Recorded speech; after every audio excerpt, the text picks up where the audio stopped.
샬롬. 자, 사랑하는 성도 여러분, 오늘은 2024년 11월 8일 금요일 저녁 시간입니다. 한 주간이 참으로 빠르게 지나간 것 같습니다. 특별히 이번 주간은 매우 추운 날씨가 있었습니다. 자, 오늘은 날씨가 좀 풀려서 한낮에는 따뜻한 날씨가 있었지만 아무쪼록 건강에 늘 유의하시고 우리 모두 서로를 잘 챙겨주면서 매일매일의 삶이 건강하고 또 주와 함께 살아가는 삶이 행복해지기를 주님의 이름으로 축복합니다. 자, 오늘은 에레미야 49장 23절부터 50장 5절까지의 말씀을 같이 읽고 은혜를 나누도록 하겠습니다. 먼저 기도하겠습니다.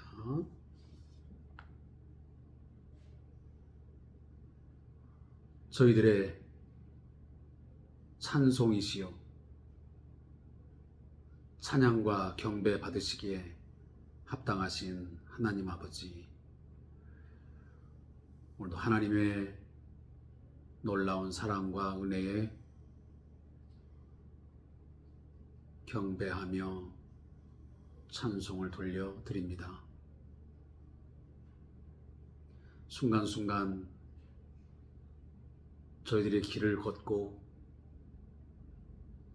또 차를 운행하고 사람들과의 만남을 갖고 일상생활을 하는 가운데 저희들을 안전하게 하시고 생명을 지켜주시고 모든 일상을 잘 마무리할 수 있도록 인도하심에 감사합니다. 하나님의 선하신 손이 저희를 붙들어 주시고 당신의 능력의 손이 우리를 품어주셔서 그 안에서 늘 감사하며 또 기쁨으로 즐거움으로 삶을 영위할 수 있도록 인도해 주시옵소서. 오늘도 한 주간을 마무리하며 오늘도 말씀 앞에 저희들이 엎드렸습니다. 주님, 이 말씀이 내 삶을 새롭게 만들어가는 복제가 되게 하시고 이 말씀이 우리의 이정표가 되도록 인도하여 주옵소서. 예수님의 이름으로 기도합니다. 아멘. 자, 하나님 말씀은 방금 말씀드린 것처럼 에레미야 49장 23절부터 50장 5절까지 말씀을 같이 읽도록 하겠습니다. 말씀 읽겠습니다. 다메섹에 대한 말씀이라. 하맛과 아르밧이 수치를 당하리니 이는 흉한 소문을 듣고 낙담함이니라. 바닷가에서 비틀거리며 평안이 없도다. 다메섹이 피곤하여 몸을 돌이켜 달아나려 하니 떨림이 그를 움켜잡고 해산하는 여인같이 고통과 슬픔이 그를 사로잡아도다. 어찌하여 찬송의 성읍 나의 즐거운 성읍이 버린 것이 되었느냐. 이는 만군의 여호와의 말씀이니라. 그런즉 그날에 그의 장정들은 그 거리에 엎드러지겠고 모든 군사는 멸절될 것이며 내가 다메섹의 성벽에 불을 지르리니 베나닷의 궁전이 불타리라. 바벨론의 느부갓네살 왕에게 공격을 받은 게달과 하솔 나라들에 대한 말씀이라. 여호와께서 이와 같이 말씀하시되 너희는 일어나 게달로 올라가서 동방 자손들을 황폐하게 하라.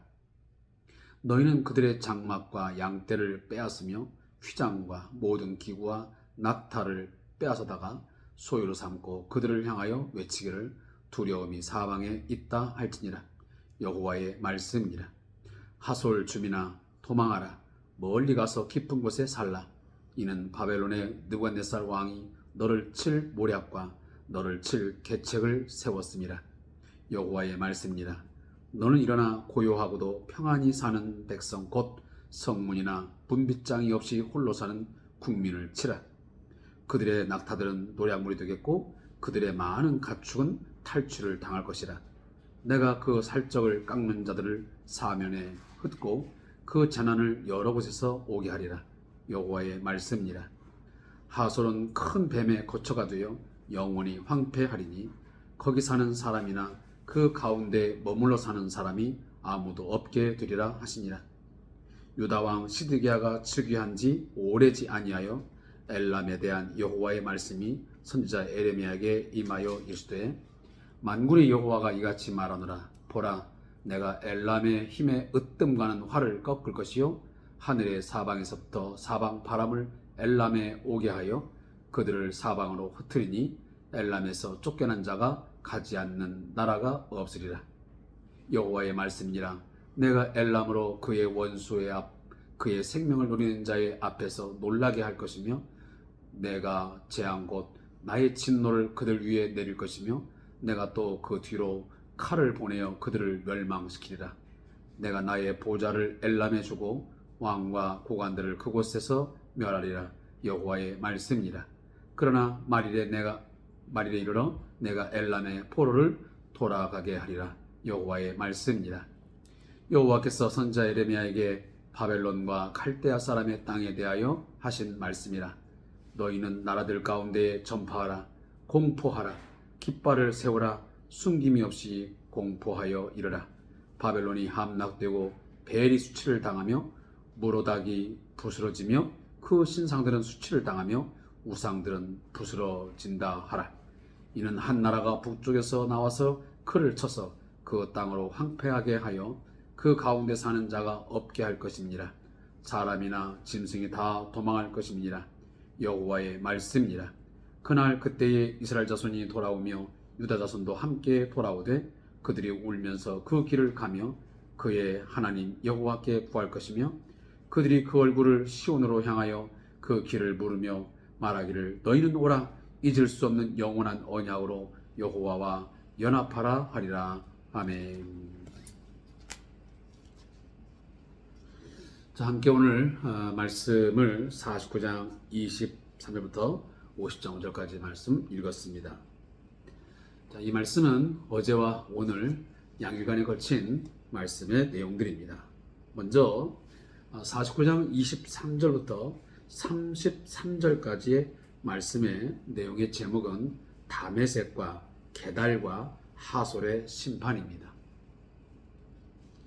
자, 이 본문은 이렇게 요약하고 있습니다.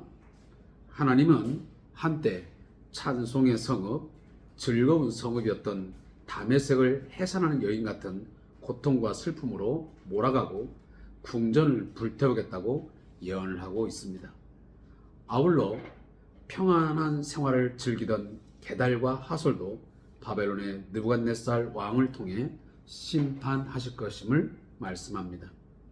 그들이 자랑하는 가축을 탈취하고 황폐하게 하겠다고 예고하시는 내용이 오늘 23절부터 33절까지의 말씀의 내용입니다. 자, 그리고 연이어서 34절부터 50장 5절까지의 말씀의 제목은 엘람의 심판과 바벨론의 멸망 선포입니다. 자, 이 본문도 우리 같이 초상 규제에 있는 것들을 중심으로 해서 한번 요약해 보겠습니다. 자, 하나님은 엘람이 자랑하는 힘의 원천인 활을 꺾으시고 사방에서 바람을 보내 엘람을 흩으실 것을 말씀합니다. 엘람을 멸망시켰다는 말씀입니다. 그 위에 진노의 재앙과 칼을 보내 멸망시켰다고 선언하고 계시는 것입니다. 이어서 하나님은 바벨론의 우상을 부수고 그들을 황폐하게 하실 것임을 말씀하고요. 이에 따라 결론적으로 이스라엘은 해방되어 시온으로 다시 고국으로 돌아오게 될 것임을 말씀하는 내용들입니다. 자, 그러면 먼저 우리 앞에 있는 내용을 한번 묵상해 보겠습니다. 자, 우리가 이 에레미야서를 이제 묵상할 때는 할 수 있으면 성경의 지도를 보시면서 저와 함께 묵상하는 것이 큰 도움이 될 것 같습니다. 제가 그래서 거듭거듭 이 지도의 내용들을 대략 설명을 하고 있습니다.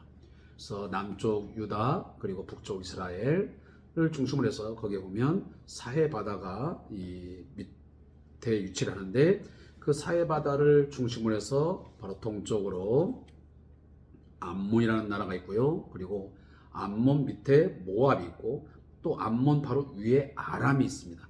오늘 본문에 나오는 이 다메섹이 바로 아람의 수도입니다. 그리고 이 암몬을 중심으로 해서 모압 다음에 그 밑에가 바로 지난 시간에 했던 에돔이고요. 그리고 에돔에서 서쪽으로 살짝 움직이면 우리가 아말렉, 그리고 지중해가 있는 바로 이 블레셋의 위치를 하고 있고요. 그리고 블레셋에서 조금 더 위로 올라가게 되면 이제 우리가 알고 있는 바로 페니키아, 우리가 베니게 뭐 이런 거죠. 그런 나라들이 위치를 이렇게 하고 있습니다. 하나님께서 이 북이스라엘 그리고 남유다의 어떤 심판, 멸망을 예고하시고, 그리고 나서 이제 주변국들을 다시 이제 거론하시면서 그 나라들에 대해서도 하나님께서 심판을 예고하고 있습니다. 그리고 그들의 교만, 그들의 우상 숭배, 그들의 어떤 자고함에 대해서 절대로 예외자가 없이, 예외되는 민족이 없이 모두가 다 하나님의 공의의 심판에 의해서 멸망하고 큰 징계를 당할 것임을 하나님께서 말씀하시는 것입니다. 그래서 하나님은 온 세상의 주관자이시요 온 세상의 심판주가 되심을 스스로 또 선언하고 계시는 것입니다. 자, 오늘 본문에 나오는 다메섹에 대해서 한번 우리 나눠보겠습니다. 자, 다메섹은 한때는 하나의 도심 국가였습니다. 그러다가 이 아람에 의해서 이제 멸망을 당하여 이 아람의 수도가 되었죠. 지금 우리가 아는 대로 지금 현재는 시리아의 수도가 바로 이 다마스쿠스입니다. 우리가 다마스쿠스라고 하는데 이 시리아의 수도가 지금 현재 이 다마스쿠스죠. 바로 이곳이 바로 다메섹이라는 곳입니다.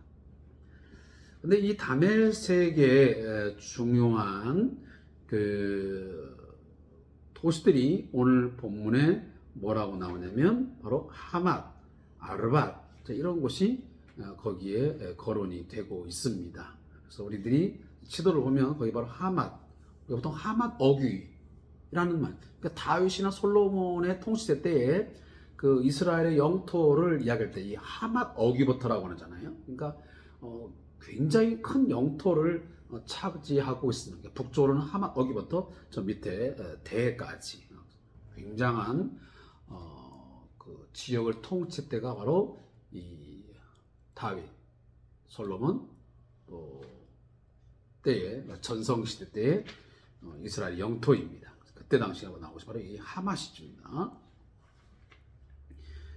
그런데 이 다메섹이 한때는 큰 힘을 자랑하고 그리고 안정적인 그런 도시였습니다. 오늘 25절에 보면 찬송의 성읍이요 나의 즐거운 성읍이었다 이렇게 나오고 있습니다. 그러니까 어떻게 보면 정말 이름난 도시이고 그리고 정말 흥청대던 공동번역은 그렇게 지금 번역을 하고 있습니다. 이것을 풍자적으로 표현해서 이름난 수도, 흥청대던 도시가 하루아침에 다 황폐화되어지고 불에 타게 되고 완전히 소실되는 그러한 충격을 당하게 된 것입니다. 그래서 오늘 본문도 보면 결국은 바벨론의 느부갓네살 왕에게 이제 그렇게 이제 되었는데 그 밑에는 게달과 하솔도 마찬가지입니다. 그러니까 위에는 다메섹, 바로 밑에 보면 이 게달과 하솔. 여러분 게달과 하솔은 바로 아라비아의 광야, 아라비아 사막에 있던 그런 이름들입니다. 그래서 게달, 하솔 이런 지역도 마찬가지로 한때는 정말 목축업을 하면서 많은 번영을 누리고 안정적인 삶을 살았던 곳이지만 결국은 바벨론의 느부갓네살 왕에게 의해서 완전히 다 황폐화되고 멸망한다고 하는 그런 이야기들이 오늘 본문에 나와 있습니다. 그래서 계속 그들이 뭔가 번영기를 누리고 흥청망청하며 정말 찬란한 문화를 이뤘지만 풍요로운 삶을 살았지만 하나님의 심판을 받아 그들이 어떤 상황? 삶이 황폐화됐다. 이 말이 굉장히 자주 등장합니다. 황폐화됐다, 황폐화됐다. 거듭 제가 말씀을 늘 드리고 있지만 우리들이 아무리 강력한 삶의 어떤 그런 바운더리, 어떤 기초를 갖고 삶을 든든하게 만들었다 할지라도 그것이 결국은 하나님과의 관계를 소홀히 하게 되고 하나님 앞에 교만한 삶이 되어지고 자신의 어떤 아성을 쌓으면서 자기 교만에 빠지게 되는, 하나님은 그것에 대해서 결코 간과하지 않으시고 그 교만에 대해서, 그 자기 과시, 그 거만함에 대해서 하나님은 꺾어버리시고 다 흩어버리시며 완전히 황폐화시키고 만다는 것을 우리는 꼭 기억을 하셔야 됩니다.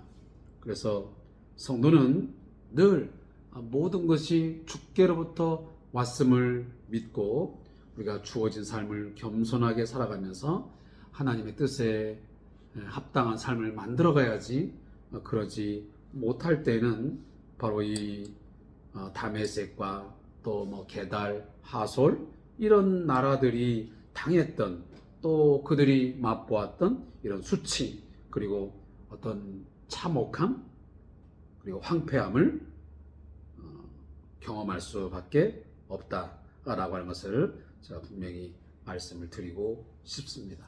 결국은 황무지 같은 인생이 되고 마는 것입니다. 황무지 같은 가정, 황무지 같은 인생, 황무지 같은 결국은 교회 공동체, 황무지 같은 한 민족, 황무지 같은 한 나라로 그렇게 전락될 수 있음을 우리는 꼭 기억하고 살아야지. 지금의 내 인생, 지금의 우리 가정, 지금의 어떤 교회 공동체, 또 지금의 이 민족, 이 모습이 계속되고 영원할 것이라고 하는 착각 속에 살아서는 아니 될 것입니다. 그리고 똑같이 이제 반복되는 이야기입니다. 자, 오늘 엘람이 나오습니다. 엘람.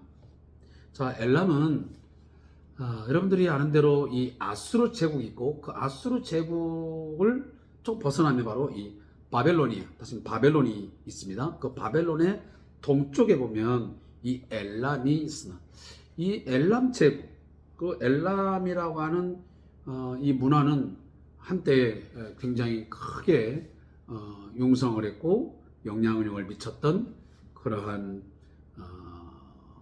곳이었습니다. 그런데 이곳이 지금의 이란의 그 남서부에 위치하고 있다고 이야기를 하고 있습니다. 자, 오늘 우리 주3 교재도 그렇게 나옵니다. 엘람은 바벨론에서 동쪽으로 약 300km 떨어진 지역에 위치하며 이스라엘로부터 먼 북동측에 위치한 사막의 유목민족이다, 이렇게 나와 있습니다. 그래서 훗날 엘람의 수도인 수산성은 바하사, 다시는 페르시아 제국의 수도가 될 만큼 지정학적으로 좋은 위치에 있다고 말하고 있습니다. 우리 잘 아는 대로 다니엘서나 에스라에 보면 그런 것들이 잘 기록되어 있습니다. 그래서 아수르가 BC 640년에 엘람을 정복하지만 결국 망하면서 엘람이 다시 독립을 하는 그런 상황도 있게 됩니다. 자, 그래서 이 엘람은 그 활을 잘 쏘는 군인을 보유한 국가로 유명했습니다. 그래서 우리가 이사야 22장 6절에 보면 그런 내용을 우리가 파악할 수 있습니다. 그래서 한때 바벨론과 바사로부터 동맹 제의를 받을 만큼 큰 힘을 자랑했던 것이 바로 이 엘람 제국이었습니다. 근데 이 엘람이 왜 하나님의 진노를 받아 멸망을 하게 됐는지는 그 죄목이 정확하게 성경에 기록되고 있지는 않습니다. 그러나 분명한 것은 이들이 멸망을 하고 또 황폐화되면은 그 앞에 나오는 나라들과 별반 다를 바가 없다고 하는 것입니다. 그렇지만 이유가 없이 어떤 근거 없이 하나님께서 심판을 행하여 멸망시키는 법은 결코 없습니다. 그래서 결국은 어느 나라든지 어느 제국이든지 어떤 민족이라 할지라도 결국은 이 교만, 자만함 이런 것들은 용납되지 아니함을 결국 말하고 있습니다. 자신들이 아무리 화를 잘 쏘는 그런 강력한 군대를 자랑한다 할지라도 또 지정학적으로 좋은 그런 난공불락의 성을 가진다 한들 결국은 하나님의 심판, 하나님께서 뭔가 끌어내리시고 그들을 황폐화시킬 때는 유명무실할 수밖에 없습니다. 결국은 아무런 의미가 없다는 것이라는 것을 제가 다시 한번 말씀을 드립니다. 그리고 이제 마지막으로 하나님은 여전히 이렇게 그 나라마다 민족마다 심판을 받은 그 멸망의 이야기를 하면서 동시에 꼭 말씀하는 게 무엇입니까? 오늘 본문 50장 4절에 나왔지만 여호와의 말씀이라 그날 그때에 이스라엘 자손이 돌아오며 유다 자손도 함께 돌아오되 그들이 울면서 그 길을 가며 그의 하나님 여호와께 구할 것이며 그랬습니다. 결국은 뭘 약속합니까? 회복과 구원을 약속하십니다. 그 49장 39절도 마찬가지. 거기 보면 그러나 말이래 이르러 내가 엘람의 포로를 돌아가게 할 거다. 그러니까 그 완전히 멸망하여 포로의 삶을 살고 있지만 어쩌면 치욕적이고 고통스러운 삶을 살고 있지만 때가 되면 하나님이 다시 그들 가운데 회복되어지는 그러한 역사가 있음을 말씀하고 있습니다. 사랑하는 성도 여러분, 하나님은 완전한 그러한 심판을 행하시지만 그 가운데서 꼭 그루터기를 어쩌면 종자를 남겨 놓으셔서 그들로 하여금 새로운 민족, 새로운 공동체를 만들어 감을 우리는 엿볼 수 있습니다. 그게 바로 남은 자 사상이라고 우리가 보통 신학적으로 말을 합니다. 우리가 보면 소돔과 고모라가 멸망할 때도 마찬가지고 노아 시대도 마찬가지고 그리고 시대마다 하나님께서 그 시대를 심판하시지만 그 중에 얼마를 꼭 남겨놓으심으로 그들을 통해서 새로운 가족 그리고 새로운 어떤 공동체 하나님의 백성들을 만들어 가심으로 당신의 행하신 일들을 보게 하고 당신의 거룩함과 당신의 살아계심 그의 인자와 자비하심을 찬송하게 하고 그를 경배하게 하는 일들이 계속적으로 이어져 가고 있습니다. 이게 바로 하나님께서 일하심의 특징이고 결국은 당신의 나라를 완성하고야 만다고 하는 것을 우리에게 보여주고 있는 것입니다. 지금도 하나님은 여전히 온 세상의 백성들 가운데 많은 나라들 가운데 여전히 지금도 심판을 행하시고 또 징계를 하심으로 일들이 벌어지고 있지만 그 가운데서 일부의 민족들, 일부의 사람들, 일부의 교회를 하나님께서 붙으시고 그가 당신의 일들을 행하심으로 마지막에 가서는 그것이 언제인지는 모르겠지만 반드시 주님 오시는 그날에 새하늘과 새 땅의 역사를 만들고야 말 것입니다. 그래서 정말 하나님 되심을 선포하고 온 세상이 세상 나라가 주와 그리스도의 나라가 되어 그를 세세토록 찬송하며 경배하는 그 나라, 그 날 바로 우리 앞에 펼쳐지게 될 것을 믿습니다. 제가 저자의 묵상을 읽어보니 그렇게 크게 나눠야 될 메시지가 별로 없는 것 같아요. 제가 뭐 오늘 것을 보니까 뭐 양국 이야기를 좀 꺼내는 것 같은데 오늘 뭐 본문의 의도하고는 그렇게 크게 뭐 연관되는 것 같지 않아서 저는 이 메시지를 빼겠습니다. 그리고 이 이야기만 좀 하겠습니다. 하나님은 인간적인 자랑과 교만, 인간적인 어떤 힘, 자기 과시하는 것 절대로 좌시하지 않으십니다. 무엇보다 가장 자랑하는 것을 꺾으심으로 머리를 숙이게 하고 겸손하게 만드십니다. 엘람의 자랑은 활의 힘이었기에 하나님은 그것을 꺾겠다고 선언하십니다. 과도한 자랑은 교만이 되고 교만은 하나님의 진노를 사는 원인이 됩니다. 하나님의 진노의 심판을 불러오는 결국 원인으로 작용하는 것입니다. 벼가 익을수록 고개를 숙이듯이 하나님 앞에서는 잘할수록 뭔가 잘 될수록 꽃이 피고 안전할 수 있도록 그럴 때일수록 더 낮아지고 겸손해지는 그런 우리의 신앙의 겸손한 그런 자세가 꼭 필요할 줄로 믿습니다. 기도하겠습니다. 교만한 자를 물리치시고 교만한 것을 꺾으시고 겸손한 자에게 은혜 베푸시기를 기뻐하시는 하나님 아버지, 우리가 그 무엇 때문에 그 무엇으로 인하여 하나님을 잊어버리거나 하나님보다 더 사랑하여 교만한 삶으로 나아가지 않도록 저희를 일깨워 주시옵소서. 모든 것이 하나님께로부터 왔고 하나님에 의해서 움직여지며 유지되어지고 결국 하나님께로 돌아간다고 하는 이 사실만은 꼭 우리가 믿고 살아가게 하옵소서. 예수님의 이름으로 기도합니다. 아멘.